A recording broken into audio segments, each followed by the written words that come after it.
وَإِذَا تُلِيَتْ عَلَيْهِمْ آيَاتُهُ زَادَتْهُمْ ایمانا،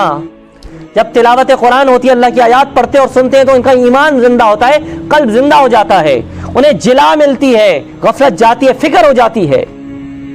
اس امت کا جو حال ہو رہا ہے ہمیں فکر ہے اس بات کی، جلا مل جائے نا، دل زندہ ہو جائے، ذہن کھل جائے تو فکر لگ جائے کہ امت کے ساتھ کیا ہو رہا ہے، ہم کہاں کھڑے ہیں اور ہم کیا زندگی گزار رہے ہیں۔ چیونٹیوں اور جانوروں کی طرح کھایا پیا، بچے پیدا کیے اور جا کے سو گئے، بس یہ زندگی تو کتا بھی گزارتا ہے، بکرا بھی گزارتا ہے، جانور بھی گزارتے ہیں۔ ہم اور آپ کیا زندگی گزار رہے ہیں؟ اگر زندگی اسی کا نام ہے تو جانور گزار رہی ہے زندگی۔ اے اہل ایمان، تیری یہ شان نہیں،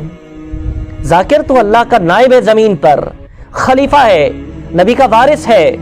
تیرا معیار انقلاب لانا ہے، دنیا میں تبدیلی لانا ہے، معاشرے کو سدھارنا ہے، نبی کا جو نظام ہے اس نظام کو قائم کرنا ہے، شریعت کا جو نظام ہے اس نظام کو نافذ کرنا ہے، اللہ کا جو حکم ہے اس حکم کو پہنچانا ہے، نبی کا جھنڈا کفر کی سلطنتوں کے اندر جا کے گاڑنا ہے۔ یہ اہل ایمان تمہارا منصب اور تمہاری ذمہ داری ہے،